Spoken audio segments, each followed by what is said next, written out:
Chapter 8 Enu. With Papa back, our cubicle was filled to overflowing. Woody brought in another army bunk and tick mattress up next to Mama's. But that was not what crowded the room. It was Papa himself, his dark, bitter, and brooding presence. Once moved in, it seemed he didn't go outside for months. He sat in there or paced, alone a great deal of the time, and Mama had to bring his meals from the mess hall. He made her bring him extra portions of rice or cans of the syrupy fruit they served. He would save this up and concoct brews in a homemade still he kept behind the doors, brews that smelled so bad Mama was ashamed to let in any visitors. Day after day he would sip his rice wine or his apricot brandy, sip till he was blind drunk and passed out.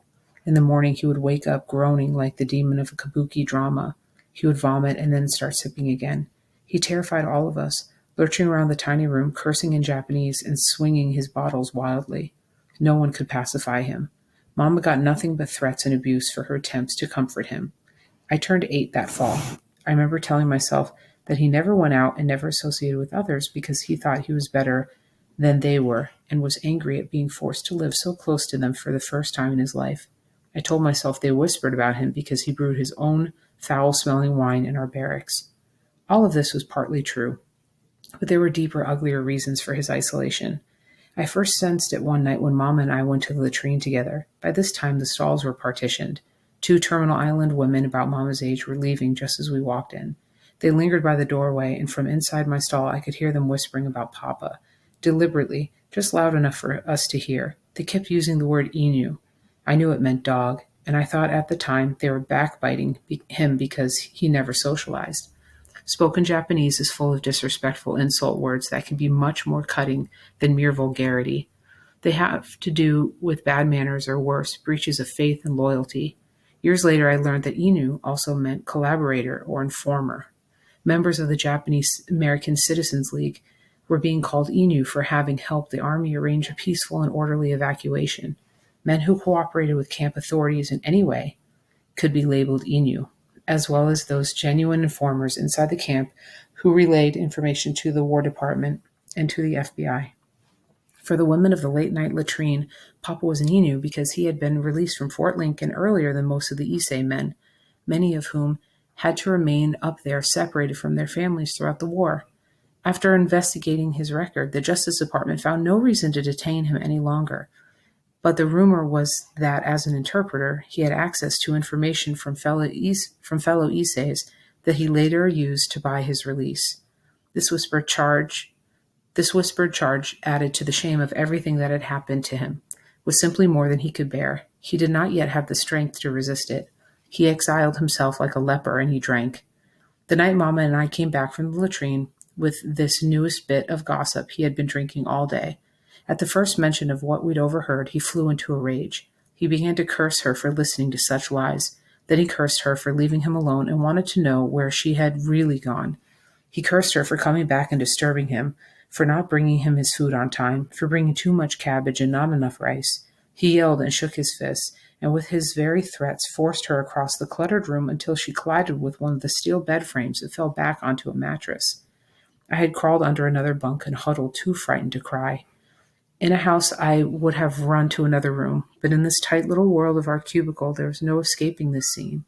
I knew his wrath would turn on any one of us. Kyo was already in bed, scrunched down under the covers, hoping not to be seen.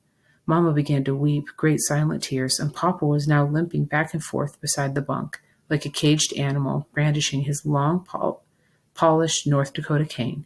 "I'm going to kill you this time. Go ahead if that will make you happy. You lied to me. You imprisoned me here with your lies. Kill me then. I don't care. I just don't care. I can never go outside because of you. Here is my head, my chest. Get it over with. Who wants to go on living like this?" She was lying very still, gazing up at him. The tears had stopped. Papa stood over her, gripping his cane in both hands, right above her head, holding it so tightly the cane and both his arms quivered. "All right," he yelled. "All right, I will, I will, I will." We had watched many scenes like this since his return, with Papa acting so crazy, sometimes you could almost laugh at the samurai in him, trying to cow her with sheer noise and fierce display. But these were still unfamiliar visits from a demon we had never seen when we lived in Ocean Park. There was always been doors to keep some moments private, but here there were no doors. Nothing was private, and tonight he was far too serious. He seemed to have reached some final limit. Inside my own helplessness, I cowered. Sure, he was going to kill her or hurt her very badly, and the way Mama lay there, I believed she was actually ready to be beaten to death. Keo must have felt something similar, because at the height of Papa's tirade, he threw his covers back. In his underwear, he jumped out of the bed, yelling, "Stop it, Papa, stop it!" With his cane in both hands high above his head, Papa turned from the waist. Keo sprang across the room, one arm cocked, and punched Papa square in the face. No one had ever seen such a thing before. Papa's arms went limp. The cane fell clattering to the floor. He reached up and touched his nose. Blood was pouring onto his shirt, dripping down onto Mama's dress. Keo stepped back, crouching, staring at the blood. This was like blooding the nose of God. His face contorted, looking ready to cry, but even his tears were stopped by the knowledge of what he had done. He waited paralyzed for whatever punishment might strike him down. Papa couldn't move either. He stared at Keo, his eyes wide with both outrage and admiration that his son had the courage to do this. They stood like that until Papa's gaze went bleary from the drink in his veins and dropped to the damp shirt to the blood still splattered onto Mama's dress. Keo turned and bolted out the door.